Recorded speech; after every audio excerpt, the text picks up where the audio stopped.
សួស្តីអ្នកទាំងអស់គ្នាសូមស្វាគមន៍មកកាន់វីដេអូរបស់ខ្ញុំអូខេអញ្ចឹងនៅក្នុងវីដេអូនេះគឺខ្ញុំសូមនិយាយអំពីទូរស័ព្ទដែលខ្ញុំប្រើប្រាស់ជាប្រចាំថ្ងៃបាទអញ្ចឹងឃើញថាមានសំណួរច្រើនដែលសួរខ្ញុំថាបងតើបងប្រើទូរស័ព្ទអ្វីគេម៉ាកអ្វីគេ model អ្វីគេអូខេអញ្ចឹងនៅក្នុងវីដេអូនេះខ្ញុំនឹងនិយាយប្រាប់ថាទូរស័ព្ទដែលខ្ញុំប្រើម៉ាកអ្វីបាទហេតុអ្វីបានជាខ្ញុំអត់ប្រើ iPhone ហ្នឹងគេហើយហេតុអ្វីបានជាខ្ញុំមិនប្រើទូរស័ព្ទថ្លៃបាទអញ្ចឹងបន្ទាប់មកទៀតគឺខ្ញុំនឹងធ្វើការតេស្តលេងហ្គេម PUBG នៅលើ OnePlus 5 នេះតែម្ដងអូខេអញ្ចឹងបាទអញ្ចឹងទី1ទូរស័ព្ទដែលខ្ញុំប្រើ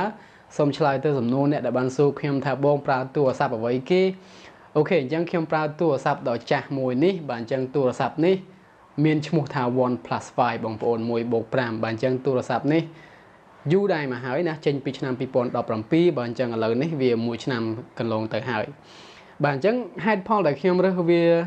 មកប្រើហ្នឹងគឺទី1ដោយសារតែ performance បាទអញ្ចឹងខ្ញុំទិញវាកាលពីឆ្នាំទៅខ្ញុំចង់បានកម្លាំងម៉ាស៊ីនដែលខ្លាំងបាទអញ្ចឹងកាលពីឆ្នាំទៅនោះយើងឃើញថាមានតែ OnePlus 5ហ្នឹងឯងដែលរត់ជាមួយនឹង Snapdragon 835ហើយមានល្បឿនលឿនជាងទូរស័ព្ទផ្សេងៗទៀតបើធៀបជាមួយនឹង Galaxy S8 កាលពីឆ្នាំទៅបាទអញ្ចឹងយើងឃើញថា OnePlus 5 មួយនេះ performance របស់វាខ្លាំងមែនទែនបាទអញ្ចឹងហើយខ្ញុំក៏ទិញវាយកមកប្រើតែម្ដងបាទអញ្ចឹងកាមេរ៉ាវាមិនសូវជាល្អណាស់ណាទេប៉ុន្តែសម្រាប់ខ្ញុំវិញខ្ញុំគិតថាទទួលយកបានណាបាទកាមេរ៉ាវាថតទៅវាមិនច្បាស់អីណាស់ណាទេប៉ុន្តែដូចខ្ញុំនិយាយយ៉ាងទទួលយកបានបាទអញ្ចឹងទំហំកាមេរ៉ារបស់វាខាងក្រោយនេះបាទមានកាមេរ៉ាភ្លុស2ដូចគេដែរបងប្អូនបាទបងប្អូនឃើញណាបាទអញ្ចឹងកាមេរ៉ារបស់វានេះមានទំហំ20 megapixel បូកនឹង16 megapixel បាទអញ្ចឹងចង់ប្រាប់អ្នកទាំងអស់គ្នាថាវាអត់មានកន្លែងថែម memory អីទេបាទអញ្ចឹងប្រហែលជាបងប្អូន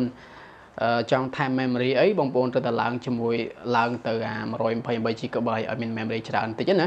បាទអញ្ចឹងទៅលើអា model 64GB នេះបាទវាងាយពេញបន្តិចណាបាទហើយយើងឃើញថាវាមាន SIM 2បាទយើងអាចប្រើ SIM 1សម្រាប់ធ្វើការ SIM 1សម្រាប់មិត្តភ័ក្តិអីចឹងទៅបាទអញ្ចឹងត្រឡប់ទៅវិញហេតុផលដែលខ្ញុំមិនប្រើទូរស័ព្ទថ្លៃហេតុផលដែលខ្ញុំមិនប្រើអូខេ iPhone ចុះណាហេតុអ្វីបានជាខ្ញុំអត់ប្រើ iPhone ហ្នឹងគេបាទអញ្ចឹងហេតុផលរបស់ខ្ញុំមានដូចតទៅបាទអញ្ចឹងហេតុផលទី1តម្លៃយ៉ាងអាហ្នឹងវាអត់មានអីលាក់បាំងអីទេណាបាទអញ្ចឹងតម្លៃរបស់ទូរស័ព្ទពពួក Apple គឺថ្លៃមែនតើប៉ុន្តែឥឡូវហ្នឹងដូចជាមួយទឹកអីហ្នឹងបងប្អូនអាចទិញធូរថ្លៃបានណាបាទខ្ញុំនិយាយទៅលើតម្លៃថ្មីទេបាទអញ្ចឹងយើងឃើញថា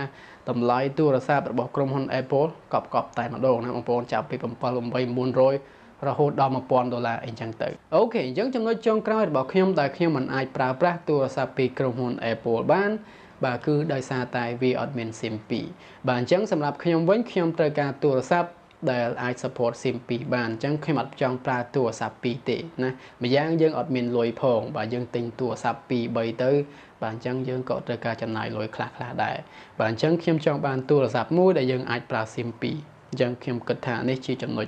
ដែលខ្ញុំមិនអាចឈានជើងទៅរកមិនអាចចំណាយលុយទៅទិញឲ្យពួកគេហៅថា Apple បានអូខេអញ្ចឹងបន្ទាប់មកទៀតនេះគឺខ្ញុំធ្វើការលេង PUBG ទៅលើ OnePlus 5 របស់ខ្ញុំបាទអញ្ចឹងហេតុផលដែលខ្ញុំធ្វើតេស្តនេះបាទដោយសារតែខ្ញុំដាក់ទូរស័ព្ទនេះលក់ទេបងប្អូនបាទកែលោកបងប្អូនចាប់អារម្មណ៍អីគេលោកបងប្អូនចង់ដឹងថាវាលេងហ្គេម PUBG បានល្អអត់បាទអញ្ចឹងឥឡូវនេះខ្ញុំមានតែធ្វើវីដេអូអញ្ចឹងជូនអ្នកទាំងអស់គ្នាគេលោកបងប្អូនចាប់អារម្មណ៍អីណាបាទព្រោះអីទូរស័ព្ទនេះដាក់លក់យូរហើយប៉ុន្តែអត់ដាច់បាទអញ្ចឹងឥឡូវធ្វើការប្រម៉ូតម្ដងទៀតបាទលក់វាអត់ដាច់មើលគេលោកបងប្អូនចាប់អារម្មណ៍អីបាទលក់បានហើយទិញទូរស័ព្ទថ្មី review ជូនបងប្អូនទាំងអស់គ្នាតែម្ដងណាអូខេអញ្ចឹងឥឡូវនេះកុំឲ្យខាតពេលយូរយើងលេងហ្គេម PUBG ទៅលើ OnePlus 5 នេះបាទជាមួយនឹងកម្រិត power ហ្នឹងគឺកប់តែម្ដងបងប្អូនបាទអញ្ចឹងចង់ដឹងថាយើងលេងល្អបានប៉ុណ្ណាហើយខ្ញុំនឹងធ្វើការ record screen ទៀតអូខេអ្នកទាំងអស់គ្នាអញ្ចឹងនេះគឺជា OnePlus 5របស់យើងបាទអញ្ចឹងឥឡូវនេះយើងធ្វើការបើកកម្មវិធីមកបាទអញ្ចឹងយើងរក game PUBG យើងមកឃើញណាបាទអញ្ចឹងមុននឹងយើងលេង game PUBG ខ្ញុំសូមបើកកម្មវិធី record អេក្រង់សិនបងប្អូនអូខេអញ្ចឹងខ្ញុំភ្លេចប្រាប់បន្តិចបាទអញ្ចឹង OnePlus 5 របស់យើងនេះមាន game mode បាទអញ្ចឹងបើសិនជាបងប្អូនបើក game mode មកឥឡូវនេះគឺខ្ញុំធ្វើការបើក game mode របស់យើងណាបាទ gaming mode បាទអញ្ចឹង gaming mode នេះវាអនុញ្ញាតធ្វើឲ្យយើងនឹងសម្រាប់ប៊ូតុង home ចោលបាទអញ្ចឹងយើងរាល់ពេលយើងចុចនៅកន្លែងនេះវាអត់ទៅណាទៅណីទេបងប្អូនណាទៅណាទៅណីទេបាទវាអត់ទៅណាទៅណីសោះតែម្ដងបាទអញ្ចឹងលយមួយយ៉ាងដែរពួកយើងកាន់ទូរស័ព្ទមកយើងអត់ចង់គេហៅថា ប៉ះវាដែលចៃដន្យអីចឹងទៅបាទអញ្ចឹងឥឡូវនេះដាក់វានៅ game mode មកបាទអញ្ចឹងវាអត់ទៅណាទៅណីទេឥឡូវសាក់ខ្ញុំបិទ gaming mode ឲ្យបងប្អូនមើលមកណាបិទភ្លុកមកបាទប៉ះមកវាទៅអញ្ចឹងណាបាទអញ្ចឹងខ្ញុំចង់ប្រាប់ថាជាមួយ graphic វាវិញបើកមកខប់តែបងប្អូននេះណា ultra បងប្អូនខ្ពស់មែនតើបាទអញ្ចឹងទូរស័ព្ទខ្លះលេងបានត្រឹមតែ high ទេហើយទូរស័ព្ទខ្លះបានតែ low បានតែ medium អីចឹងទៅបាទអញ្ចឹង OnePlus 5មួយនេះយើងលេងបានមកខប់តែម្ដងបាទអញ្ចឹងបងប្អូនកុំប្រកាន់អីខ្ញុំអត់ចេះលេង PUBG ទេណាបាទគឺខ្ញុំគ្រាន់តែធ្វើការបង្ហាញជូនបងប្អូនទាំងអស់គ្នាតែប៉ុណ្ណោះបើសិនជាអ្នកទាំងអស់គ្នាចាប់អារម្មណ៍អីណាបាទអញ្ចឹងទូរស័ព្ទនេះលក់នៅក្នុងតម្លៃ$300បងប្អូនអញ្ចឹង game PUBG នេះអ្វីដែលខ្ញុំចូលចិត្តមួយទៀតហ្នឹងបាទគឺដោយសារតែយើងមានមិត្តភ័ក្តិណាយើងអាចជជែកលេងជាមួយមិត្តភ័ក្តិបងប្អូនរបស់យើងនៅក្នុងពេលលេង game ហ្នឹងបាទអញ្ចឹងក៏ជាចំណុចមួយល្អដែរប៉ុន្តែគ្រាន់ថាអ្វីដែលខ្ញុំមិនចូលចិត្តហ្នឹងគឺវា game ហ្នឹងគេហៅថាទៀមទាពេលច្រើនមែនទែនបាទអញ្ចឹង game ខ្លះទៀតយើងលេងយើងអាច pause បានយើងអាច stop បានហើយយើងអាចធ្វើការតទៀតក៏ថាបានដែរណាអត់បញ្ហា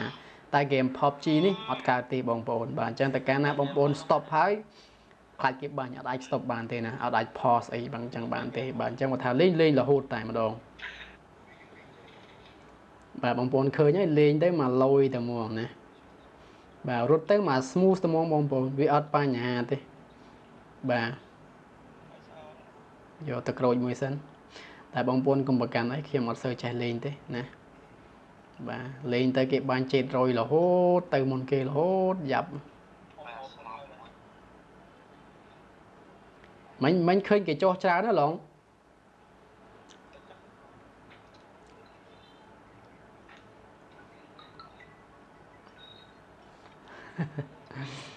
បាទបងប្អូនកុំប្រកាន់អីណាកុំប្រកាន់កុំអី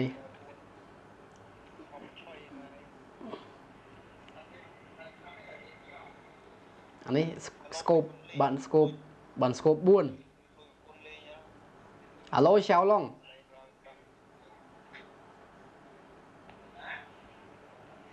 អាឡូឆៅឡង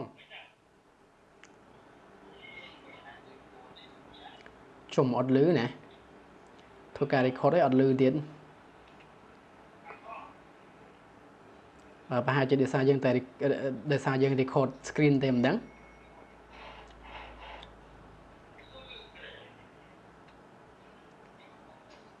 បាទលេងមកល្អមកបងប្អូន very smooth អត់បញ្ហាទេណាបាទអញ្ចឹងទូរស័ព្ទនេះដាក់លក់ក្នុងតម្លៃ$300អត់មានអ្នកទិញអត់មានអ្នកចាប់អារម្មណ៍ម្យ៉ាងដោយសារយើងនៅឆ្ងាយអញ្ចឹងផងប្រហែលជាគាត់អត់ទុកចិត្តយើងអីក៏ថាបានដែរបងប្អូនបាទអញ្ចឹង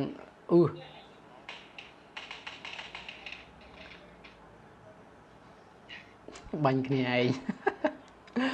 លើកមុនខ្ញុំលេងហ្គេមជាមួយកូនក្មេងនោះណាកូនក្មេងថៃវាក្មេងចុចនិយាយជាមួយយើង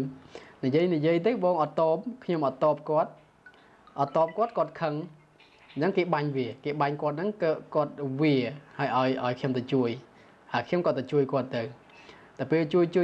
ត់ទៅគាត់នៅចិត្តយើងជួយគាត់ទៅបានជួយគាត់ហើយគាត់បំពេញឈាមគាត់ពេញហើយទៅជាដុតឯងចុងក្រោយយកអីគេយកអត់ដុតខ្ញុំ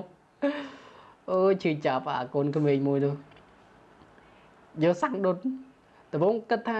គ្នាឯងសម្រាប់គ្នាអត់កើតទេទោះយូរទៅមិនដឹងបោកក្របបែកយ៉ាងតែងាប់ហើយ